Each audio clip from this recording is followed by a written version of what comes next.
Millions dream of fame. Almost no one survives it. From the outside, fame looks like the ultimate reward. Red carpets stretched beneath flashing cameras, crowds screaming your name as if it were a prayer, mansions, private jets, and a life that seems untouchable. We are taught subtly, constantly, that fame is proof of success, happiness, and fulfillment. That once you are seen by the world, you have finally arrived. But what if that picture is incomplete, because for every red carpet moment there is an empty room afterward? For every stadium filled with voices, there is a silent night when the noise finally stops, and you are alone with your thoughts. The applause fades faster than anyone admits, and when it does, something unsettling begins to surface. Fame doesn't arrive gently. It comes fast, loud, and without instructions. It does not ask if you are ready. It does not pause to see if you are protected. One day you are a person. The next you are a symbol, a product, a headline, a projection of millions of expectations you never agreed to carry. And here's the question no one asks loudly enough. What happens after the applause stops? What happens when privacy disappears? When mistakes are no longer lessons but spectacles? When pain becomes content and vulnerability turns into entertainment? Fame promises freedom, but often delivers surveillance.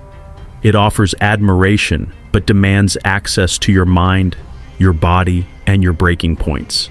The truth is, uncomfortable fame doesn't just elevate people, it strips them. It strips away identity, replacing it with an image. It strips away safety, replacing it with constant exposure. And it strips away silence, the one thing the human mind needs to heal. We have watched icons rise and fall again and again. We call it tragedy, we call it scandal, we call it news. But rarely do we stop to ask whether the system itself is broken, whether fame as we consume it is quietly destructive by design. This is not a story about talent or success. It's a story about cost, about what happens when human beings are placed under lights too bright for too long with nowhere to hide when they begin to crack. So stay with us. Because the real story doesn't live on the red carpet.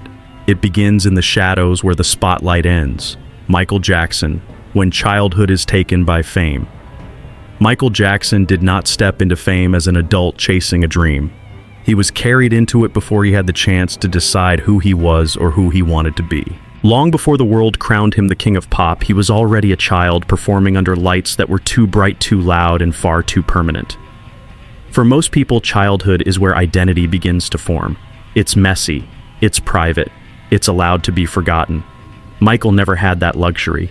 His childhood unfolded on television screens, concert stages, and record charts. Applause replaced playtime, perfection replaced curiosity, and approval replaced safety. Fame arrived before identity, and once that order is reversed, it's almost impossible to fix.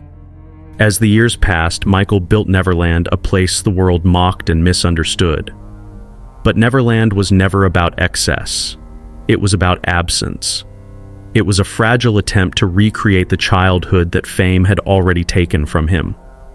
Ferris wheels and storybooks weren't symbols of indulgence, they were signs of grief. Grief for moments that never happened, for a version of life he was never allowed to live. And with success came isolation. The more famous Michael became, the fewer people he could trust. Every gesture was analyzed, every expression was questioned, every silence was filled by speculation. Fame wrapped itself around him tightly, not like a crown, but like a cage. One lined with gold, yes, but a cage all the same. What made Michael Jackson untouchable to the world also made him unreachable as a human being. He was admired endlessly, yet understood rarely. Protected by wealth but exposed by attention. Surrounded by people, yet profoundly alone. This is the uncomfortable truth at the heart of his story. Fame didn't empower Michael Jackson. It froze him in time. It locked him into an identity he never got to choose and never got to escape. And once the child disappears inside the icon, the damage doesn't announce itself loudly. It happens quietly, over years, behind closed gates. And by the time the world realizes something is wrong, it's usually far too late. Britney Spears, fame without protection.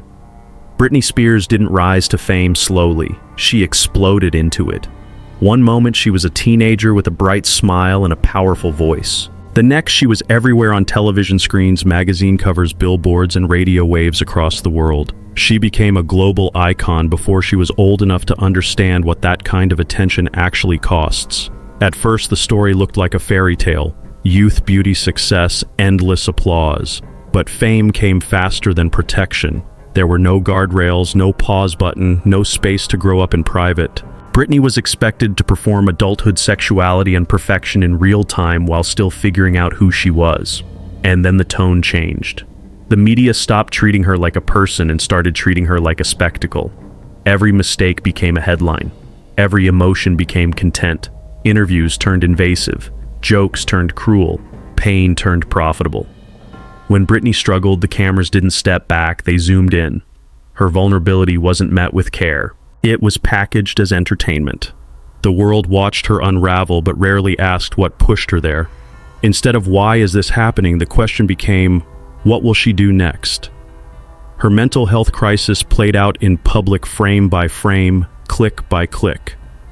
And in that moment, the system revealed its darkest truth. It doesn't protect its stars, it consumes them. The conservatorship that followed wasn't just a legal arrangement. It was a loss of autonomy so complete that it shocked people only years later when the details finally surfaced. A woman who had earned millions filled arenas and shaped pop culture was suddenly declared incapable of controlling her own life. Fame hadn't saved her. It had made her controllable.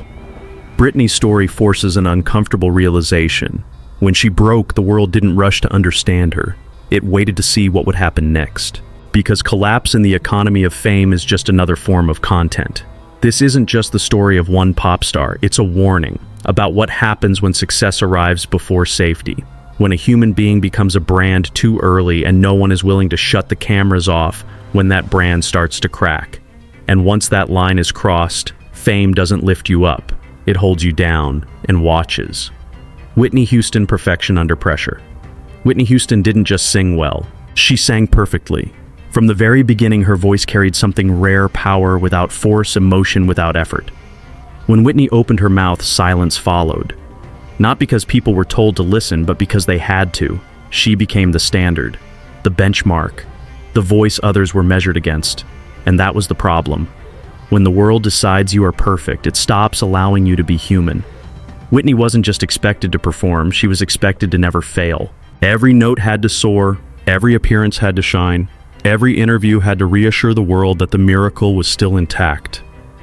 There was no room for exhaustion, no space for confusion, no permission to be ordinary.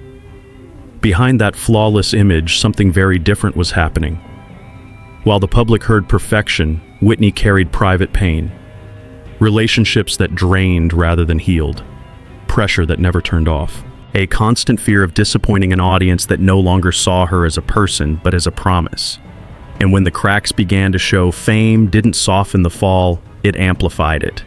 Her struggles were no longer whispered, they were broadcast. Every missed note, every canceled show, every visible decline became a headline. Instead of asking what she needed, the world watched what she was losing. Her pain became entertainment, her suffering became speculation. The same spotlight that once celebrated her greatness now magnified her unraveling. This is where fame reveals its cruelest trick. Whitney didn't stop being talented. Her voice didn't disappear overnight. But talent alone couldn't protect her from expectations that never loosened, or from a system that rewards perfection and punishes vulnerability. Fame didn't ask her to heal, it asked her to keep going. And when she couldn't, the world didn't stop to listen. It watched. Whitney Houston should have been a warning, a reminder that even the most gifted among us are still fragile, still human. But instead, her decline was turned into a spectacle, something to be consumed rather than understood. That is the dark cost of perfection under fame. When the voice finally breaks, the silence that follows is not compassion, it's curiosity. Princess Diana, loved by millions, protected by no one princess. Diana was one of the most loved people on earth and one of the most alone. Wherever she went, crowds gathered, cameras flashed, smiles followed her like a reflex. To the world, she was warmth, grace, and compassion in human form. A fairy tale princess who seemed to bring light into every room she entered. But behind that glow was a life with almost no freedom. Diana didn't choose fame in the modern sense. She married into it. Overnight, her face became public property. Her emotions became headlines. Her private life became a shared experience for millions of strangers. The more the world adored her, the less space she had to breathe. Every walk outside was observed. Every relationship was analyzed. Every moment of vulnerability was captured, framed, and sold. This is the quiet contradiction at the heart of her story. Diana was surrounded by people, yet deeply isolated. She could touch crowds, comfort the sick, and connect with strangers, but she struggled to find safety for herself. Fame didn't just watch her, it followed her, relentlessly. Paparazzi weren't observers. They were predators rewarded for getting closer, faster, more invasive. There was no off switch, no private corner where she could fall apart in peace. And Diana did fall apart. Not dramatically, but humanly. She struggled emotionally, openly, honestly. Yet even her pain was not protected. Confession became content. Tears became headlines. Instead of space to heal, she was given more attention. Instead of silence, more noise. The tragedy is not just how Diana died, but how she lived under constant surveillance. Her death wasn't a single accident in a Paris tunnel. It was the final moment in a long pattern. A culture that never learned when to stop watching. A system that rewards intrusion and punishes boundaries. A version of fame where being loved by millions does not mean being cared for by anyone. Princess Diana belonged to the world. Her image, her words, her presence, they were shared endlessly. But she never fully belonged to herself. And that may be the most painful truth of all. Because when fame comes without freedom, love without protection, and attention without mercy, the cost is no longer symbolic, it becomes fatal. Kanye West fame in the age of 24/7's judgment. Kanye West didn't just enter fame, he challenged it. From the beginning, his talent came with friction. He was louder, sharper, more confrontational than the industry expected. And for a while, that tension looked like genius. Attention amplified everything he touched. The music hit harder. The statement spread faster. The persona grew larger than life. But fame has changed. And Kanye became famous in an era where there is no pause button. Every thought could be posted. Every emotion could be broadcast. Every breakdown could be replayed endlessly. What once might have been a private struggle handled quietly, painfully, humanly, was now unfolding in real time before millions of strangers. There was no backstage anymore, no moment where the lights truly went out.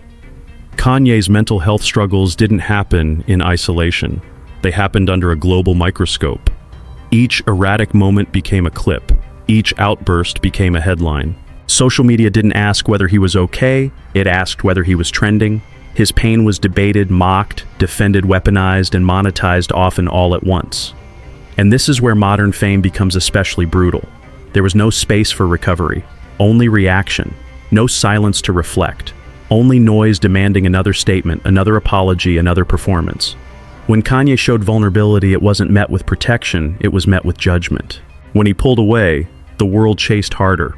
Fame didn't slow down when he needed help, it sped up. The tragedy isn't that Kanye fell. Falls are human. The tragedy is that fame made it nearly impossible for him to get back up without an audience watching every step. Healing requires privacy. Growth requires time. But in the age of 24/7's judgment, there is no allowance for either. Kanye's story forces us to confront a modern truth. Fame today doesn't just amplify success, it amplifies instability. It turns personal battles into public property. It confuses visibility with accountability and outrage with concern. Fame didn't cause Kanye's struggles, but it trapped them in a loop where every attempt to move forward was dragged back into the spotlight. And when the world never stops watching, recovery stops being a process and becomes just another performance. What fame really costs. When you step back and look at these stories together, a pattern begins to emerge, quiet at first, then impossible to ignore. Different lives, different eras, different personalities. Yet the same invisible price tag follows them all. Fame doesn't arrive as destruction. It arrives as opportunity, applause, validation, a sense that you've finally been seen. But slowly, almost politely, it begins to take things away. First privacy, then the right to make mistakes, and eventually the one thing every human being needs in order to survive: pressure time to recover. Michael Jackson lost the freedom to grow up unseen. Britney Spears lost the right to fall apart in private. Whitney Houston lost the space to be imperfect. Princess Diana lost the ability to disappear. Kanye West lost the silence required to heal. Different faces, same absence. What ties them together is not weakness, it is exposure without protection. Most of them found success early, before identity had fully formed, before emotional defenses had time to build. And once the world rewarded them, it never learned how to step back. Pressure became constant. Expectations became permanent. There was no exit ramp, no safe room, no moment where the noise softened enough for them to breathe. Fame doesn't forgive mistakes, it archives them.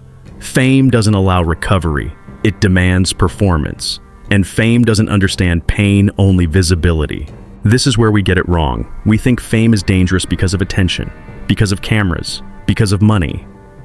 But attention itself isn't the enemy. What makes fame destructive is the lack of protection around it.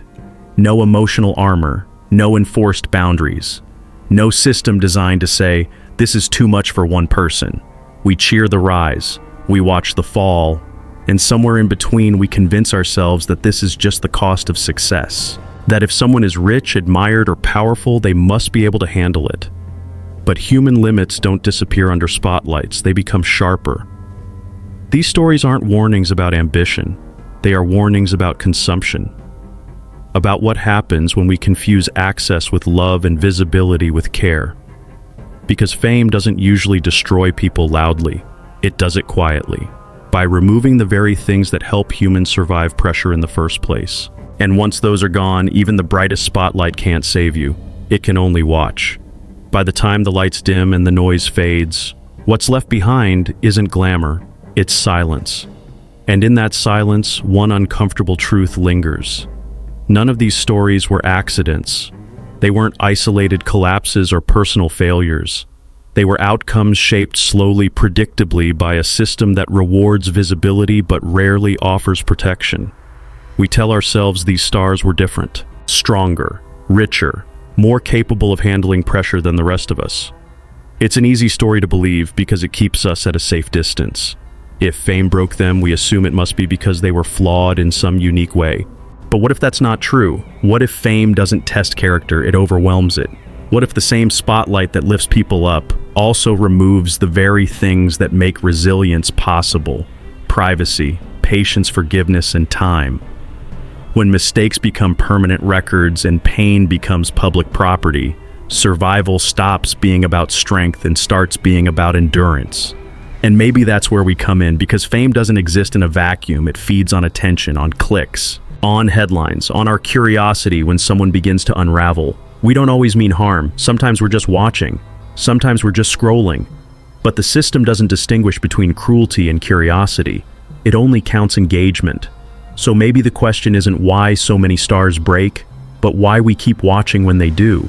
Why collapse feels easier to consume than recovery. Why silence feels less interesting than scandal. Why we rarely look away when someone is clearly falling apart. If this story made you pause even for a moment, then it's already done something important. So take that pause a little further. Leave a comment below. Which of these stories affected you the most, and why not as gossip but as a human response? And if you want more documentaries that look beyond success, beyond headlines, and into the real human cost behind power, pressure, and fame, consider subscribing. These stories aren't meant to judge, they're meant to remind us. Because the darkest side of fame isn't always visible in the spotlight. It's the moment you realize it looked like a dream right up until it wasn't. Before you leave, subscribe and then comment the one line that hit you the hardest in this video. I read the comments, and the next documentary might be built around what you choose.